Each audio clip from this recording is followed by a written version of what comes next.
Hello, everyone, and welcome to the second edition of the Locker Room Chat. For those that are new here, the Locker Room Chat is a conversation series within my project. Winning at Value Creation is a lot like winning in sports, and it's designed as a space where I invite athletes or business leaders to share their experience, and so we can extract some of their winning tips. And the objective here is for us then to be able to translate this into investing, leadership, and life. For this conversation, I'm very pleased to have Jesper Olsen. He generously agreed to step into the Locker Room Chat to share his experiences. And for those that do not know who Jesper Olsen is, he's a former Danish international footballer. He has more than 400 professional games and over 60 goals under his belt. He played for the Danish national team, for Ajax in the Netherlands, Manchester United, and for Bordeaux and Caen in France. He's nicknamed the Flow or the Untouchable because he was very good at escaping the defenders and played as a left winger through his career. Nowadays, he works in Australia in player development, but before that, he drove into business in sports management when he had a very successful career. So we're very humbled to have him here today. And on top of that, today I have a co-host, Henrik Pedersen. He works at the International Finance Corporation as a director for the manufacturer, agribusiness and services in Africa. And I'll just hand it over so he can introduce himself and kick us off with some of the questions. Thank you very much, Christina, and great to be here, and good to see you, Jesper. I'm Danish like Jesper, and with a good Danish name, Henrik Pedersen. I'm born and raised in Denmark, and football has played a huge part in my life. Actually, my dad was a very, very keen footballer, but got injured when he was very young, and I think a lot of his ambitions actually had in football came out of me.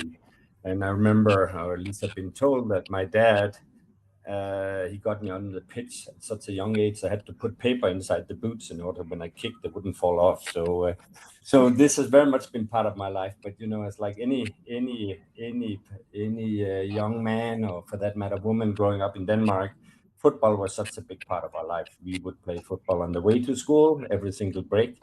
Yes, but I wonder, and Christina, whether you could just mute, because I think there's a bit of an echo. So growing up, football was such a big part of our life, and every afternoon we would meet, we would play in the backyard, we would play everywhere, and I also joined the team and played through the ranks as a young player, and also played on selected teams in Denmark. I stopped when I was 18, joined the military, and also I started my studies, and there was also some personal circumstances. My dad died at that time. So again, football was and such an honor to be here together with Jesper. I've seen you on television, and we had one channel at that time. So when Denmark played, the whole country was united and watched it, right? So I left Denmark in '91, started career in finance, lived all over the world, and currently the director for our manufacturing and agribusiness and service investment in Africa, and I'm based in Nairobi. I have about 155 people reporting to me, and I think sports has also played a big role in how I manage team and how I manage investment. We do about $4 to $5 billion of investments every year. Also, my kids played football. My son, big player. Actually, I found his jersey from his Danish jersey. So when he was young, and I've been watching him from the sideline, and he's still playing. He's in college in the US.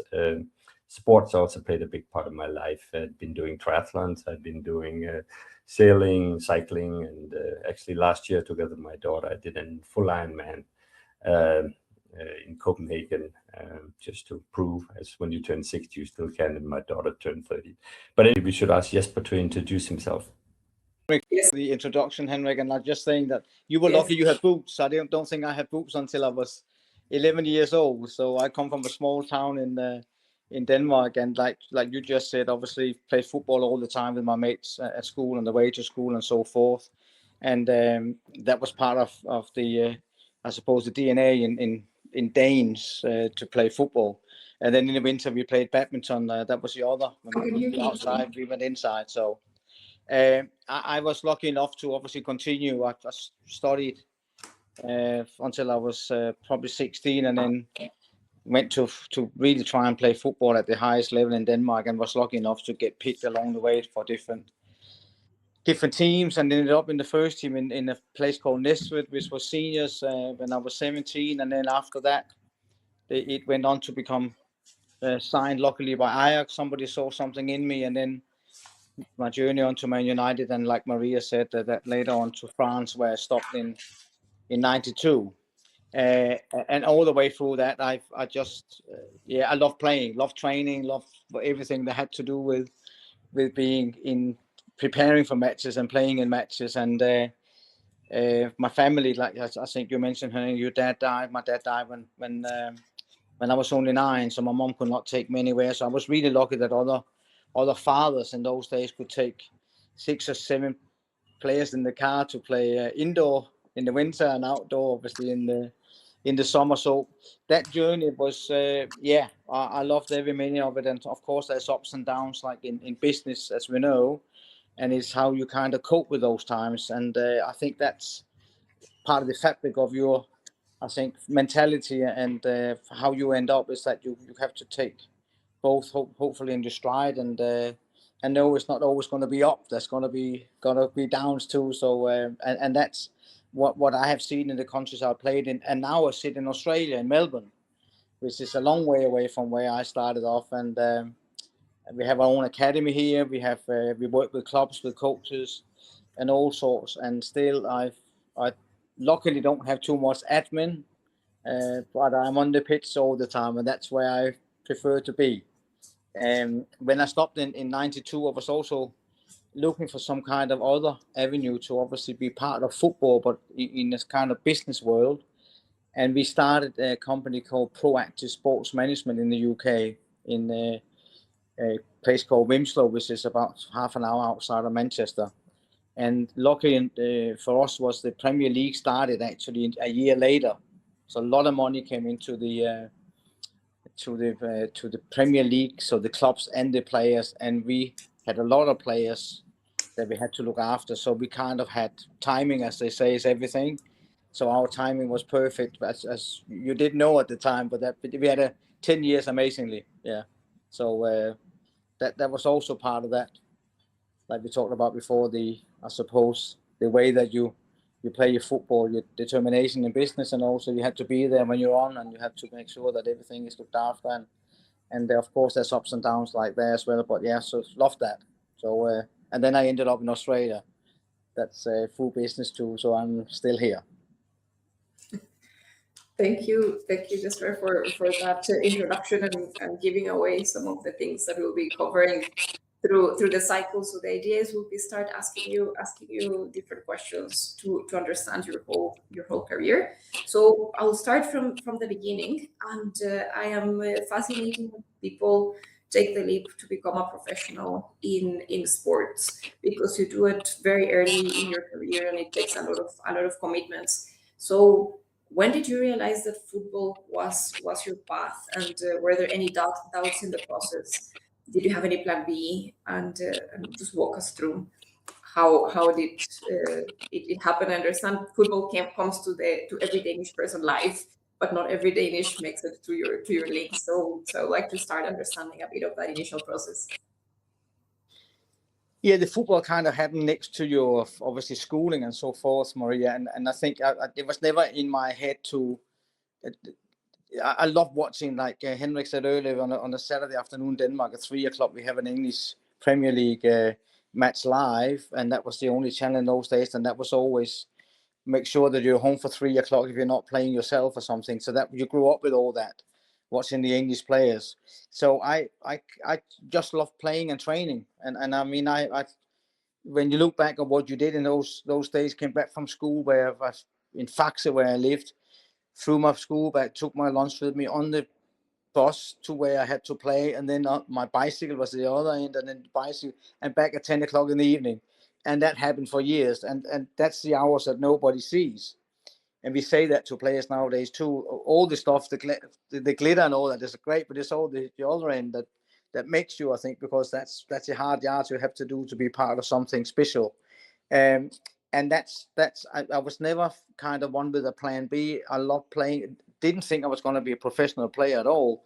Just loved playing and training and get to the highest level that I could as a player. And somebody along the way in Denmark saw something in me, and we had a get together for our state with 100 players. Then they became 50 the week after, then 25, and then the team was selected. So you were part of that team in your state, and then you went to play the other states. And part of that was afterwards you have a selection of the youth international team, and I was part of that too. Became part of that team and stuff. So played with amazing players, but also a lot of players I thought was a lot better than me.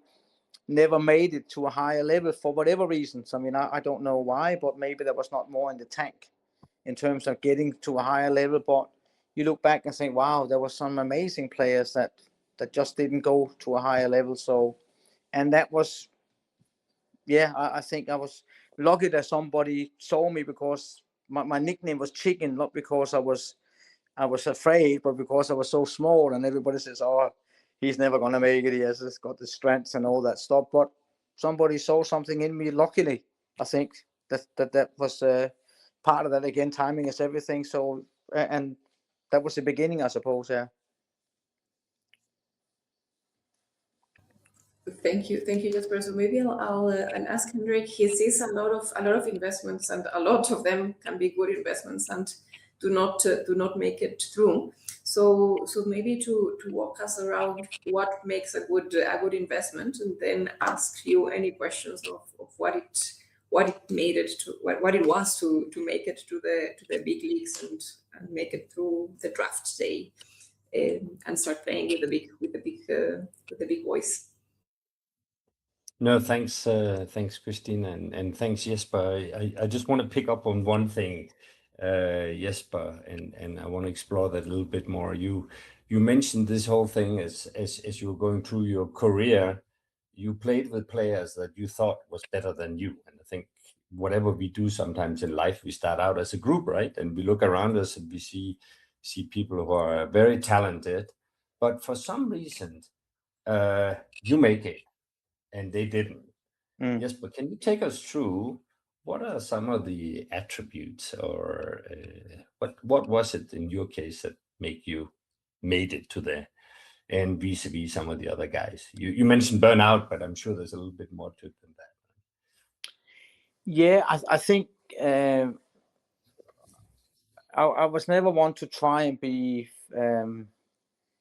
what you say, up against the system or something. I trained hard and I played hard, but I also listened to what was expected of me from the coaches and so forth. And that's not always every players they do that. So and I think in those days the coaches were also allowed to say a lot more to you than nowadays. That has changed. So in the old days it was either do it my way as a coach, or you're not playing and stuff like that. So that was the old-fashioned hard way. And I was happy to listen to criticism, or if I didn't play sometimes, that was also okay. I was not blaming somebody else for it and so forth. And I would train as hard as I played. I think that was one of my strengths, in training. Some people had to say, calm down, we are just training. But that was my way of doing things, and always prepared, always ready, always on time, always I just love being in that environment. And I think that was part of this, that you're there to do a job, and when you train, there was no messing around. I was training because I wanted to win in training too. Maybe some other players were more relaxed or not on time, or I don't know, not maybe up for that day or something. But I think I was one of those that was, I'm ready when 10 o'clock starting time with training. I'm there before that, and I'm ready to go. So that was that was me. I mean, I don't say that somebody else did it differently was wrong. That was just, when I look back, that was me as a person and personality. That was what I think people expected of me. So I was there. Yeah. No, thanks, Jesper. So just to draw some, I guess, parallel to the work we do and to investments, right, Jesper? So I think what I hear and what I see the parallels are, it's around dedication, it's around passion, it's about giving it all, it's about being consistent, right, in what you do. But I think more than that, right, you need to have something to add. Some, you are a left winger, right? Yeah. There's certain a very important thing that not everybody has, right? You need to have certain skills, right? Yeah. And obviously competencies, right? And so I think Jesper, take us through a little bit. What are some of the unique things you have, and in that? Thank you. Yeah, I mean, so my strength, I suppose, is or was always that I was fast and I could dribble. I see the game well, I think, and we were taught in the old-fashioned way, and I think a lot from indoor soccer about being defending as well. So I could also defend. I was not afraid of doing the hard work and defend. And I think you find your space in the team, so not everybody can be, let's say, a striker scoring the goals or being the one that takes the penalties or free kicks or whatever. But I think, something that I was assisting to a lot of goals because of the way I played and saw somebody being free. I would rather give it to them, so if they were in a better spot, to give it to them so they could score the goal. And I understood my position, I think, and that's nowadays a lot of I look at the Premier League nowadays, and there's a lot of times you think, well, maybe, I don't know if they were taught the old-fashioned way, but excuse me, that if you can see the ball and the player you're marking, that is the two most important things when you play. So you always have that in the back of your mind, and that's very simple, I think, but that's not maybe simple to everybody. And I could play, I think, in the old days was probably more inside left than really outside, because my understanding with some of the players that plays left back and left side in midfield was fantastic. That is really how you get a flow, I suppose, in the game, when you understand your teammates so they understand you. So exactly what the movements was when you were outside left or inside left or whatever. So that was but that is football knowledge, I suppose, and that's sometimes it doesn't work. You're in teams sometimes where that just doesn't shine through us, and then you have to work at it, or get somebody else to play with, I suppose. Yeah. Thank you, Jesper. Christina, if you want to come. Yes, thank you, Jesper. So knowing that I mean, you have a competitive advantage, or like you trained hard, you have the passion, you have the determination, and then you started working in different teams. Can you walk us through the transition of going to Ajax, then to Man United, different coaches, different styles, and what did you learn? Any lessons you want to share with us, and walk us through that journey? Yeah, so I think when I went from Nesbit to Ajax, obviously, first of all, you go there. There was already 4 Danes at Ajax, so there was a big connection between Ajax and Danish players. So I went there, and 2 of the players that was there, Søren and Steen, they had, Søren had been there for many years, and Steen as well in Dutch football. Frank Arnesen left to Valencia at the time, but the understanding was that Ajax, they played the Danish way, or the Danes played the Ajax way. We were all technically very good, I think, and they had an understanding on the pitch straight away. And there was nobody that thought I was going to play straight away. Normally, you have a few years to kind of, because that was the first full professional club I played for. But again, trained, and the coach liked what I did, and I got straight in the first team, and had a fantastic 3 years at Ajax. Loved it. There was the way to describe it. It was a dream to play at Ajax in those days. So and Johan Cruyff came back from America at 37. I played with Johan Cruyff for a couple of years, which was probably regarded as one of the best players in the world at some stage in the 70s, and he was still amazing when he came back. So it was an honor to have played with him. And then Man United was completely different. There was the English or the British way, I suppose, long balls up to the striker, heading it down to the smaller guy that was supporting the bigger guys up front and so forth. And it was just a different understanding. It was a long season, no break at Christmas. I mean, sometimes we played over Christmas 2 days within 24 hours. And when you tell that to people nowadays, they look at you and they say, I think he's lost his mind a bit, because that surely can't be true. But that's what happened over Christmas, you know.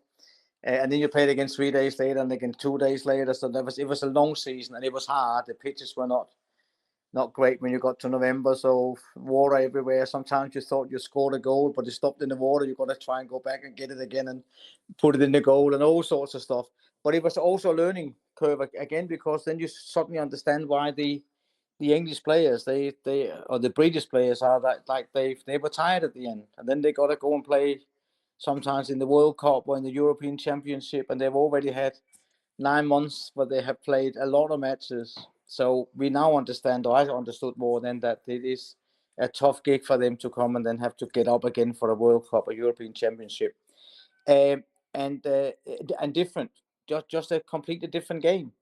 That's and I probably didn't get, I think, the same understanding with some of the players. I had a fantastic time at playing at Old Trafford and against the teams I've grew up watching. Of course, brilliant to play at Anfield as well. And luckily enough, one day I was only at it in the final once at the FA Cup, obviously at Wembley, and we won.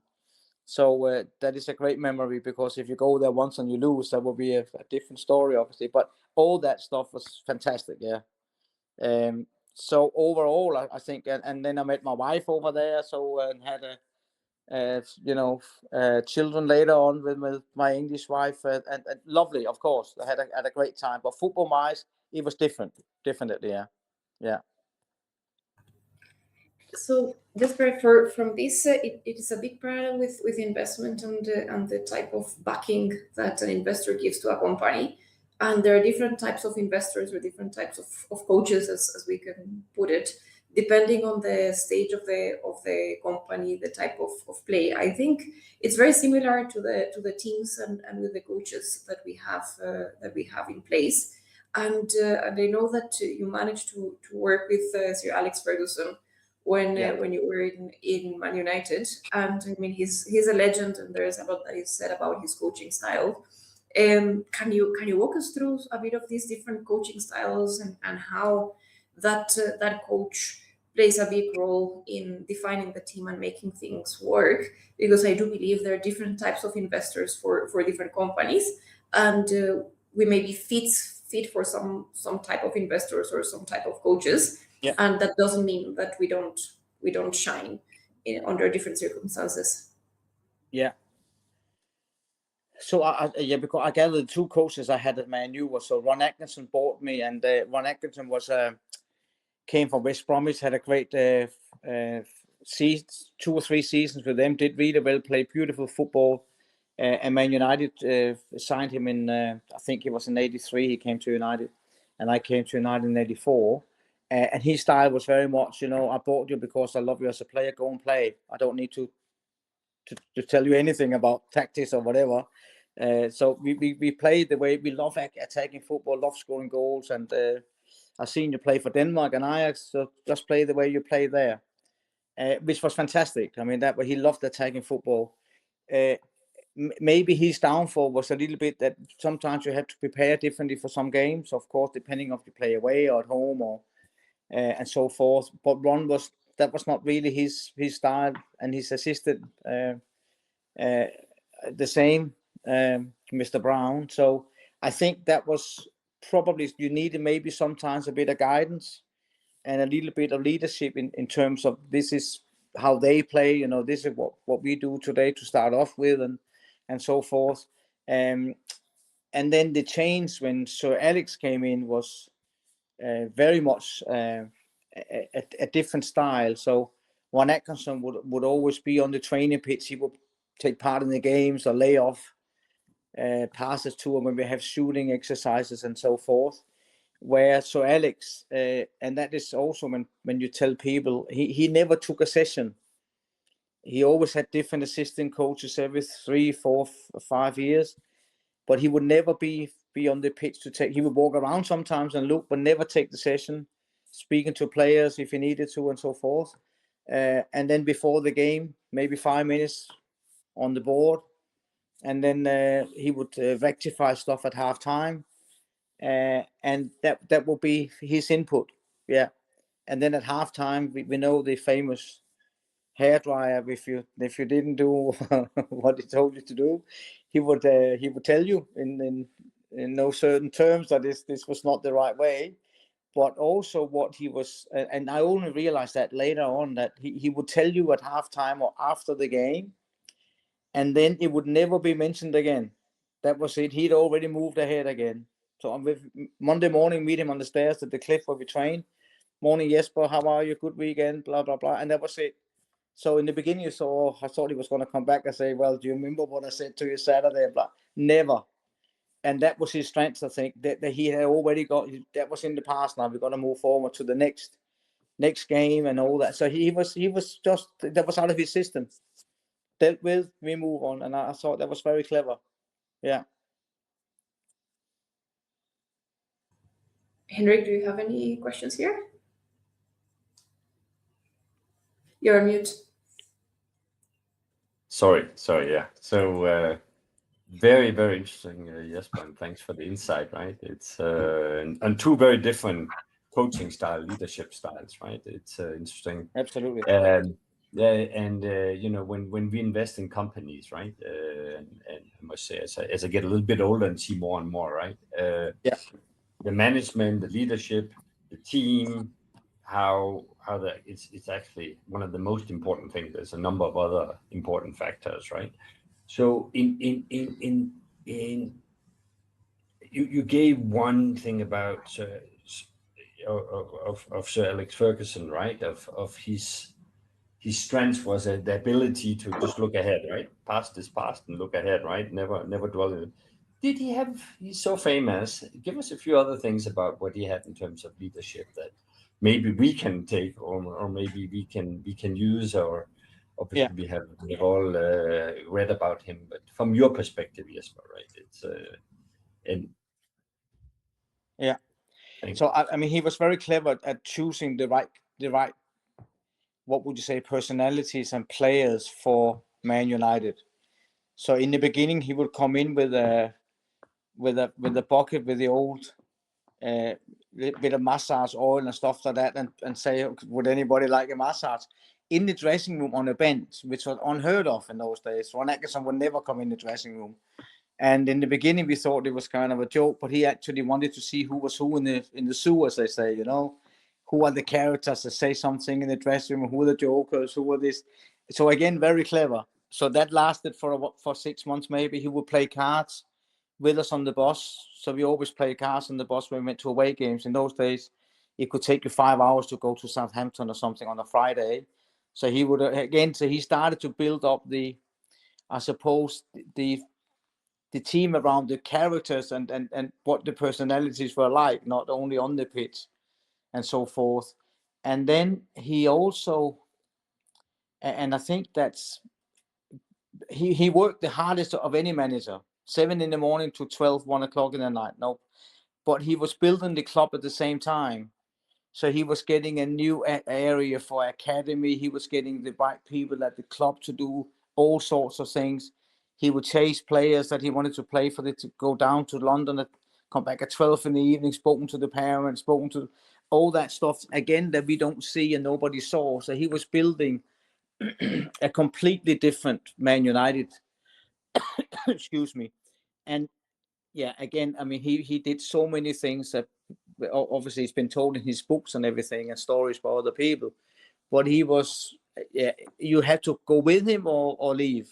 That was are you with me on this journey?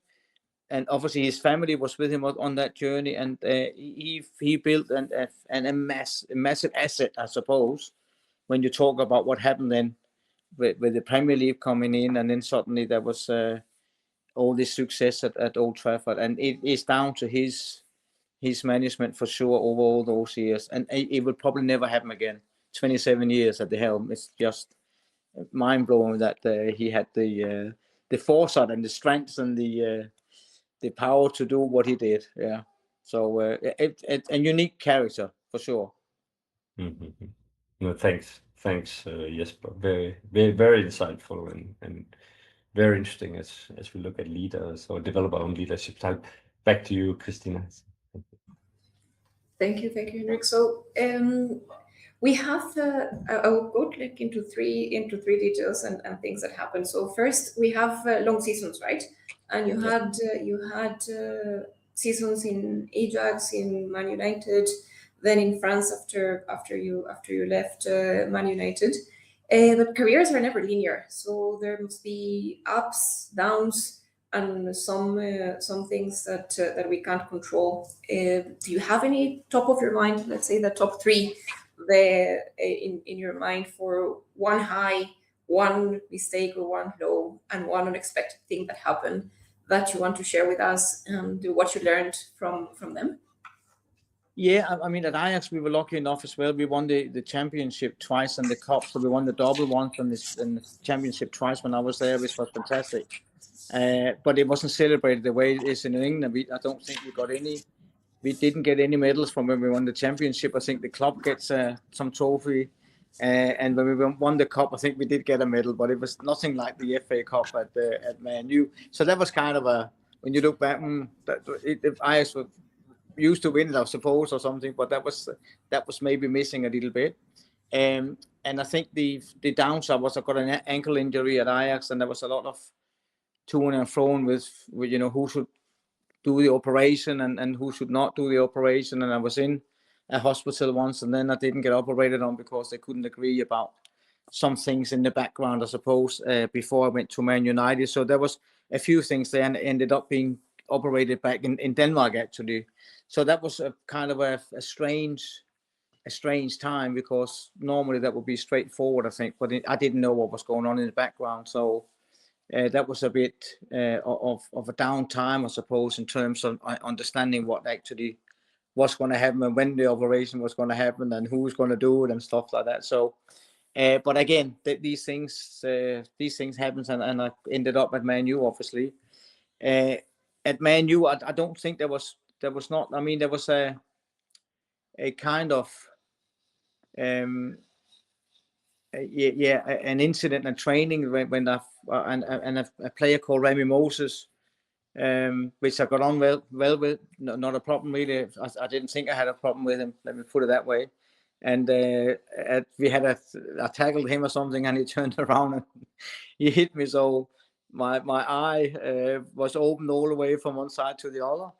And there was a Danish journalist and a photographer there, because I was going to have an interview with him afterwards. So they had everything on the on camera, and obviously the story afterwards was on the front page of the Danish newspapers. But when you look back again, in those days there was no mental assistance in terms of what do you do after this, So I was sent home 4 or 5 days and said, "Oh, take a rest and come back, and we'll see how it goes after 3 or 4 days." And then after I had my eyes or my eyebrow, obviously stitches in there. So that was it in those days. There was no mobile phones or anything. So we kind of waited on the main phone for a call. So, "Oh, how are you feeling? Why don't you come back on Monday and start training again?" So that was the way that was dealt with in those days. And of course, looking back, it's all relative, because we didn't know anything different. That was the way that or the help at the club. There was a physio and sometimes a doctor at the games, but otherwise there was nothing. So they were little incidents, I suppose, which is look back on the 7, that was weird. But again, that's no. I think we got in together, me and Remy Moses. We shook hands in the manager's office and said, "Okay, let's move on." And now, of course, no problem with that. So I never really got into what or why that happened. So and that was really, I mean, lots of other kind of, obviously, in your mind sometimes where you're not playing well, like anything, I suppose, you kind of wonder. I remember I went from Man United to Bordeaux, and really wanted to show, the kind of player that I was. And I remember, and that was not even the manager saying it to me. It was a guy that was actually the helping the president at the club, like his right-hand man, Didier Kouikou, he was called. Because I was running after the ball to try when we were defending. I was running from one player to the next player to the next player. He said, listen, what are you doing? So I said, I'm trying to get the ball. He said, well, you're tired when you get the ball. So why don't you just stay out on the left? So I lost a little bit my own kind of philosophy about the game. And he said, and when you then get the ball, then you but just stay in that area. And that's what happened. And from then on, it was after 3 or 4 games, it changed completely. Beautiful, back to normal, and had a great understanding with my right or my left back and midfield player. And we played some 2 great seasons. Yeah. So, and that took somebody else to tell me that, which was quite interesting, that I was lost for a few games there, but got back on track. And so sometimes it just takes a little word from somebody that also wants to tell you, obviously, that what are you doing? You should be playing the way you normally play and stuff like that. So, and yeah, I loved my time at Bordeaux. It was a great experience to play in the French league. Yeah. Henrik, do you have any questions here? Anything you want to drill down? I'm fine for now. Thank you. Great. But I can So also tell you, in France in those days, it was kind of the town that looked after the players. So, and we trained when the guy that picked me. So in England, first of all, in England, when I went from Ajax to and spoke English at Ajax for the first, let's say, 6-8 months, and then I learned Dutch. Excuse me. And then and they speak English too, so that was not too difficult to communicate. And then when you get to England, you think, oh, it's going to be easy because we've spoken English now for a few years at Ajax, and also spoke a little bit of English before I left for Ajax.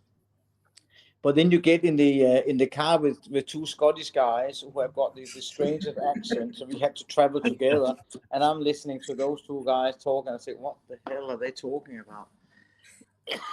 Alan Brazil and Gordon Strachan, we signed at the same time. And I thought, okay, that will be okay, because I'm traveling in with them most of the time. We stayed at one hotel for 3 months before we found a house or apartments. Then I got in the dressing room, and I thought, the Scottish are going to be easy.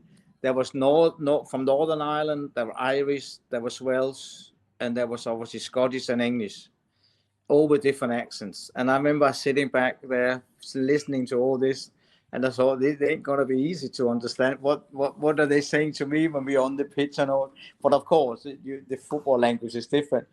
But so many different languages, all I suppose accents in the languages. It was amazing. So, but I also work out here now with people from Northern Ireland and stuff like that. And you just, after a while, you know what they're saying, obviously, because you're used to it. But in the beginning, it was it was a testing time.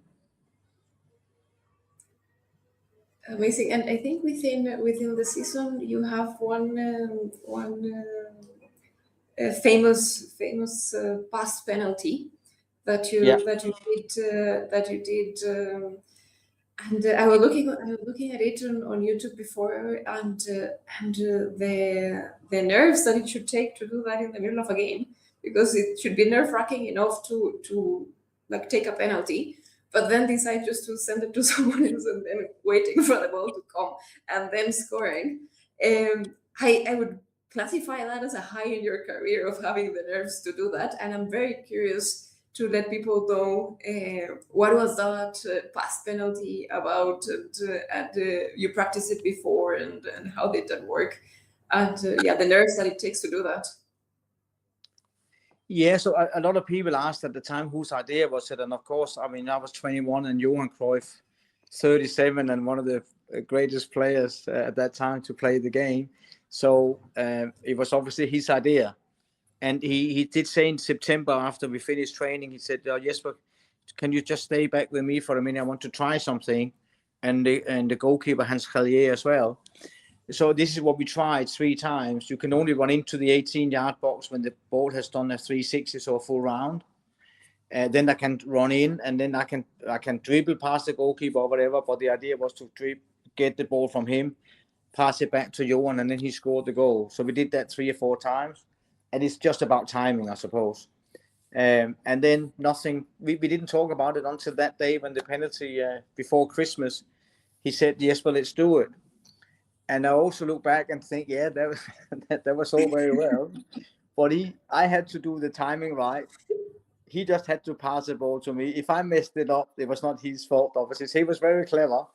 But the whole thing went well, and it became a goal. But there was this kind of moment where even the fans in the stands, obviously the referee, all the players too, was kind of thinking, is this allowed or not? But it is allowed. So, and the goal was rightly given. So, and that has been a very popular, I suppose, thing when players from Arsenal tried it and it went wrong, and Messi tried it as well in Barcelona, but they scored the goal. But this is the only time we've seen it actually gone past to me and passed back to the player who passed it from the penalty and then scored the goal. So that has been mentioned a lot. But there's also another pass that Henrik went over, a back pass for the Danish team, which didn't go so well. So that's what we talk about, ups and downs. So that's I think it's still called the Jesper Olsen in Denmark.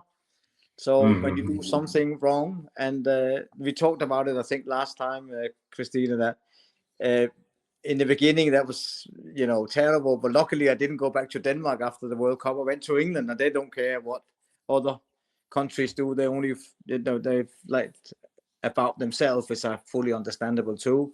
So and now it's kind of I have lived with that, not a problem. But in the beginning, it was a few years where you in your head you kind of keep turning that around, because I don't think I would ever do that again. Never did it again. Never done it before. But I blame Frank Andersen, who was injured in that game, because I ended up playing on the right side, not on the left.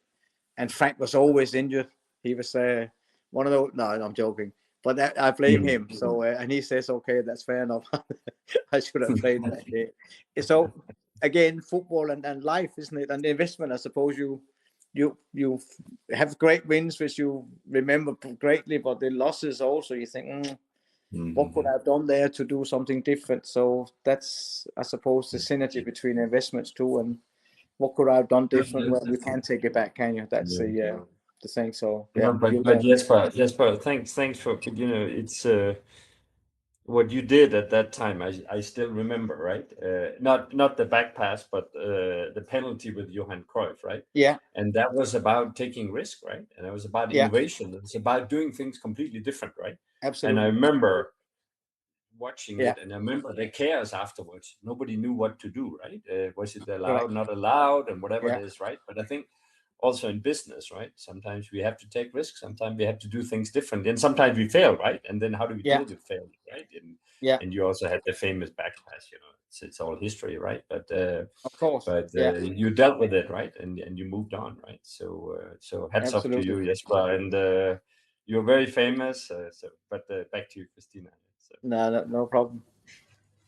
Thank you, Jesper. And I think one big lesson I take from this and from other reflection in life is like mistakes will happen, and good things will happen. But it's also how do we take the positive out of them, move on, learn, and don't keep dwelling. It's just like things will happen. So it's what life throws, and from there, what actions can we take in the future to just do better. So I'm taking that under my belt for the future, and I'll remember you anytime a mistake comes and say, oh, it happened to him. I can move forward after this. So thanks for sharing that.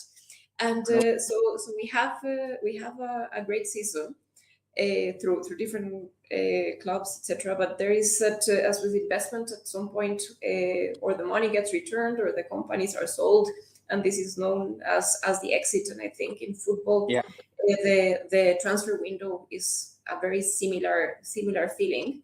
So I wanted to maybe ask you to open this in two parts. One is, I know you were on the transfer list before Ferguson came in. So maybe some insights on how does it feel like as a player to be traded, and how do you prepare for the next time? And then the ultimate exit, that is retirement. So how did you go about deciding Yeah. it was time to retire, and the process there? Yeah, I mean I suppose the transfer window in the old days were probably a bit different. You could go at different times, but I think what I said earlier about Sir Alex Ferguson was that he kind of, after a little while, knew who he wanted in the team and who he didn't want in the team and so forth. And I could feel that as well. I mean, I know the first team when we played away at Oxford, I think it was. I was in those days we had one substitute, so I was the name number 12 on the team sheet, which is still very famous because you're on the first team sheet with Sir Alex Ferguson. So that's a good thing, even though you're number 12. And he took me off the transfer list because of whatever he saw maybe in training too and stuff like that, to kind of make me part of that first group of players that he wanted to keep. And it changed along the way. Sometimes I didn't play, and other times I played. But game comes fast in England. There's a lot of games, 2 cups, and obviously the league as well. So there's a lot of games. I was also playing a lot, but there was a time where I also said, listen, I think maybe it's time for me to go as well. It was one of those things. I didn't think there was a lot more for me to do in England, and probably not being part of that next group of players.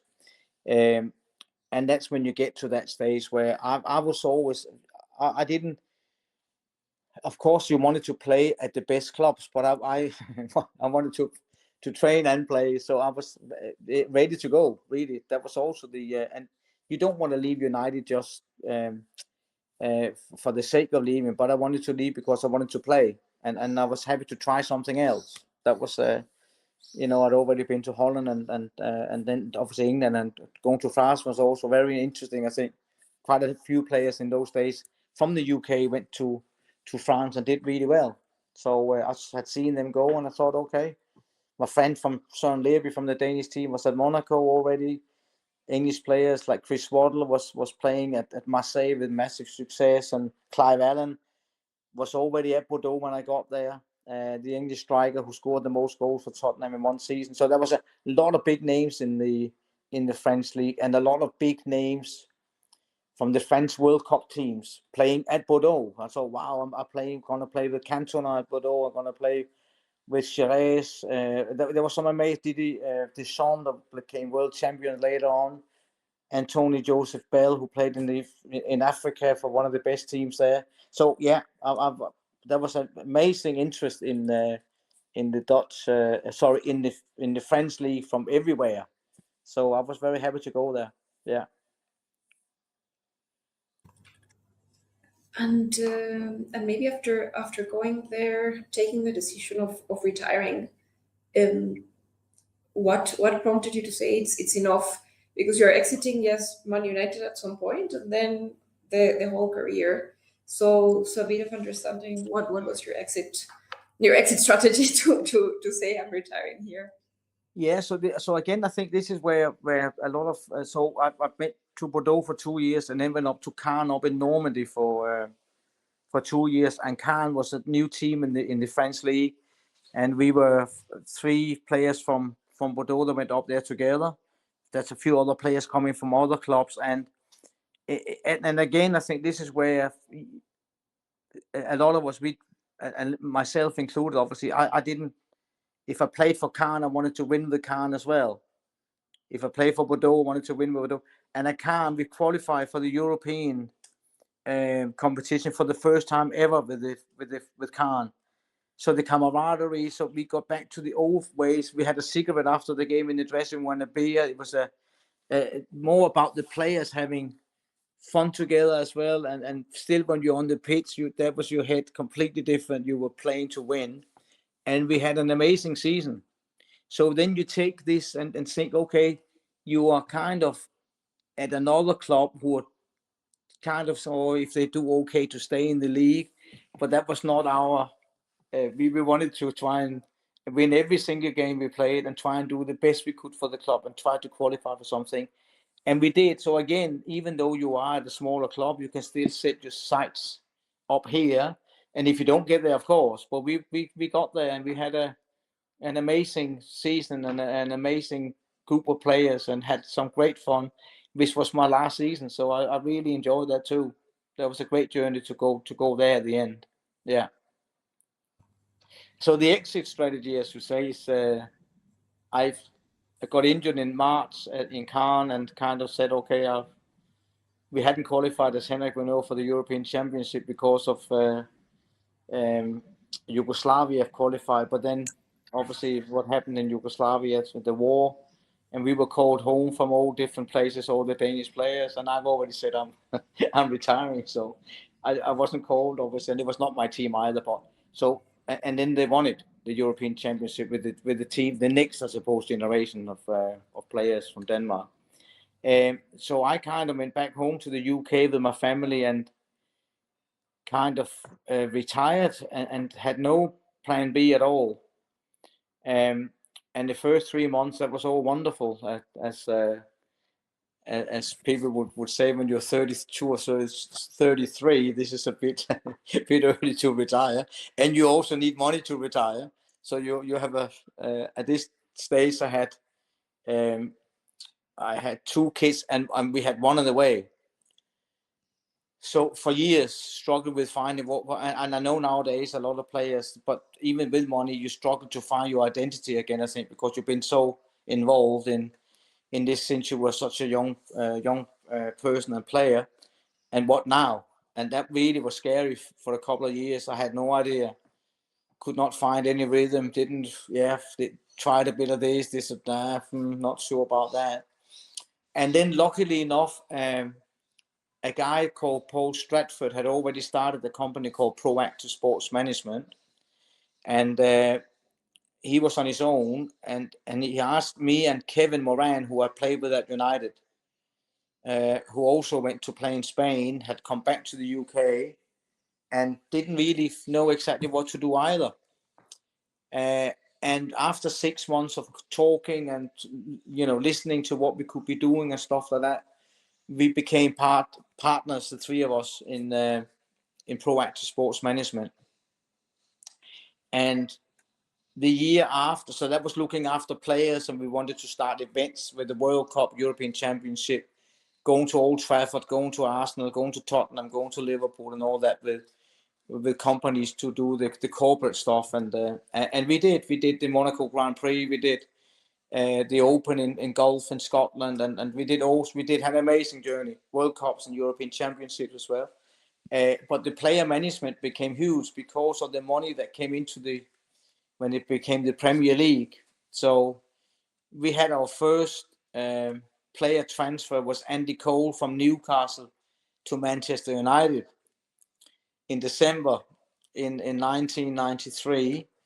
And we are standing downstairs in our little office with the phone to talk to Sir Alex Ferguson, and to Newcastle at the other end of you going on that, But that was just like, wow, this is just. So he was sold for £8 million in those days from Newcastle to Man United, and that was our first really big deal, And then we became agents for Wayne Rooney as well, and we had so many players. And it was just Peter Schmeichel, a lot of, So the whole thing was just a great experience. What happened to us in a very short time? Yeah, so we had 10 amazing years and great fun along the way as well, which was so important too. Yeah, great memories.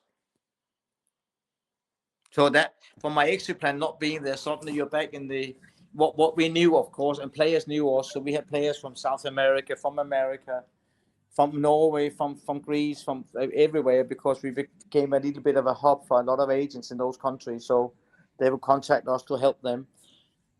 So that was a very fun time. Henrik, do you have any questions here? Yes, but I can't help you being Dane, and one of the highlights in Christina, and those who are listening in Danish history is obviously there were a European Cup in 1992, right, where Denmark won. And Jesper, you said you were called and you said, I'm retiring. Do you have any regrets? I cannot help ask the question. No, so I actually played that season one game. So they didn't call me. That I had already retired. I and see. Because of what happened, Henrik, was that so we were not going to the European Championship. Obviously, I came back from France, and the whole thing was just, going to watch the European Championship. What a shame we're not in it. And then I think all the Danes were on holiday, I believe, more or less, and had to come home. Yeah, and everybody thought, oh, this is not going to be very easy for them. And then again, whatever happens, I don't know. They was just no pressure. If we lose and stuff, and they went on to win it. So no, I wasn't called. Okay. I had retired, and that's, like I said earlier, it was probably not if you say my team was probably the other generation before this team, really. So yeah, it would have been a bit strange maybe also to be there, but it would have been wonderful, of course. Yeah. Mm-hmm. But I think Jesper, the what I take away from you telling us is that is at some point you have to realize it's time to move on, right? It's time, as you said, retiring, right? And you have to trust everything will work out, right? The same thing in investment, right? At some point you have to exit. At some point you never know it's the right time, right? But you move on, and then trust things will work out, right? And obviously it worked out very well for you, right? Same thing for us, right? We exit a company. Is it optimal? Not. Is it optimal for us? Optimal for them? We never know. But some point, that's it, right? You have to move on and then and exit, right? So, but back to you, Christina. Back to you, Christina. Thank you, Henrik. So the other thing I'm taking here, and maybe also an invitation for anyone watching, is just to take action and to dare to dream and do things. Like I was picturing you, 32 years old, trying to do like an $8 million deal, as you mentioned, with your phone from the back of the house. I'm assuming that you're or the office, but it's just taking that action, picking up that phone and trying to do the things what makes great things happen. So I'm also taking that invitation to just take action and do, and if we keep doing something will happen. So thanks for sharing that and the vulnerability behind, because at the end we see the big picture, like, oh, he transferred all these many players, but like the first call and doing that first thing at the end, I guess we're all human and we all have fears. But having that push to keep the action and find a way through trying and testing different things, it's a great lesson. So thank you for sharing that, Jesper. No. And you shared the other deals that you even managed to go public with the company and did all the roadshows and at the end sold it. And after that you moved to Australia. So I'm also conscious of time. So want to try to wind this into the last part of your career, of the job that you're doing in Australia, in building and developing football, and your book that's in Danish, so most of us cannot read it, but a bit of that process that you're doing right now, to listen about that and maybe ask you in your own words, how will you define your legacy? Yeah, I mean, the book is so a friend of mine, like I mentioned earlier, Søren Levy, he had a book that came out 2 years ago, and it was written by a Danish guy called Stefan Petersen, and they said after that, would I like to do a book together with Stefan? And I said that if I read Søren's book and I like it, I will. Otherwise, I'll have to say let that one go. But I read Søren's book, and it was very much about football career, how you started, how your career was, and also where we are now, and not too many stories about all sorts of different stuff. It was very much a football book, but obviously combined with some of the other things during your journey, as well as growing up and getting married and having kids and getting divorced and you know, your father dying young, and all these kind of things, and you know, my own kids, I've got 4 kids as well, so all that, how that happened, and how you are, you know, ending up like you said in Australia. And the book, yes, Henrik, is in Danish still. We're trying to get it in English, but I'm not quite sure where we end up, but I hope we will. But that, I mean, the humbling thing, I think, is they speak to a lot of people in the book, especially players in all different countries. And I think when you hear players talking about what you are like on the pitch and outside the pitch, that's the big thing that they white line fever, I think they call it. So when I go on the pitch, I'm completely different than when I'm off the pitch, because I want to win and I want to work hard and I want to do all the right stuff. And then outside the pitch, I'm very relaxed. Like they all say that, I know, you know, happy and whatever, but they don't want to play against me because they don't like to play against me, because on the pitch I'm so different. And that was one thing I thought, well, I like that, you know, I like that I go on the pitch and I want to do everything. And I think I was taught that early on. I try to teach players as well now, because when you're on the pitch, you're live, and you can come in afterwards and say, oh, I should have said that, or you should have done this, and why didn't you tell me then? So I think if you're on the pitch and you can understand that, telling your teammates in a good way what to do, how to come back and defend, how to go out, whatever it is, to help them and help yourself, that's the moment to do it, because it's live. It doesn't come back that moment. You can say at halftime, yeah, but it's too late.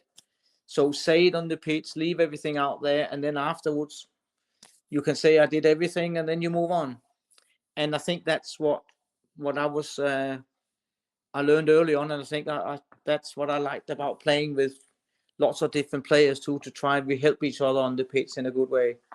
And you make mistakes, all of you, but you deal with it together and you move forward. But don't not say it, I suppose. It's say it, or otherwise it's too late.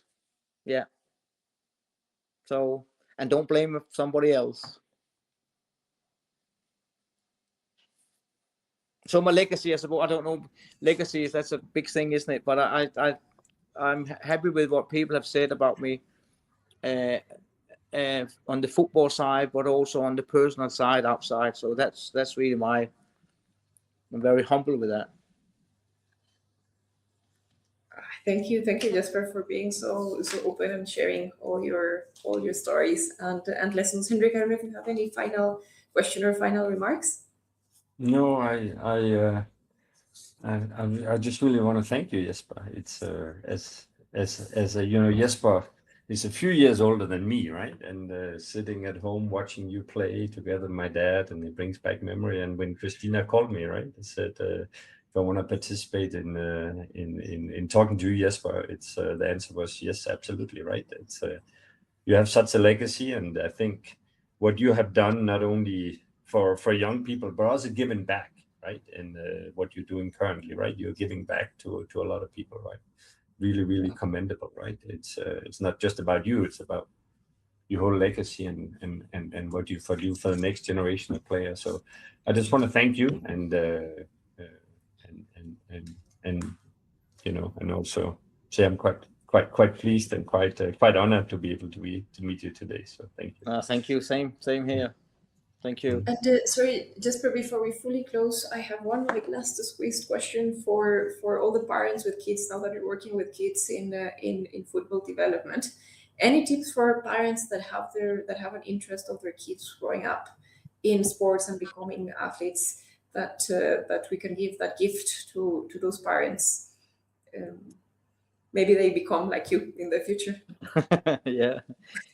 I think as parents, and it has, I mean, everything has changed so much, hasn't it? Since I was a young kid or player growing up, and boy or girl, I think we need to understand that you have to have patience.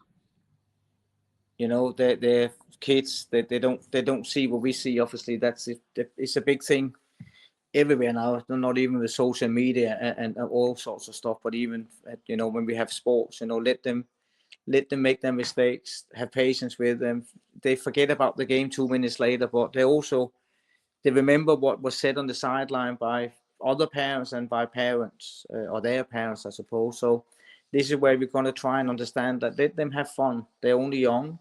Let them make their mistakes and let them grow up and look back on those times, even if they don't continue with whatever sport it is, that they had a great time. So a lot of things come out from sport, doesn't it?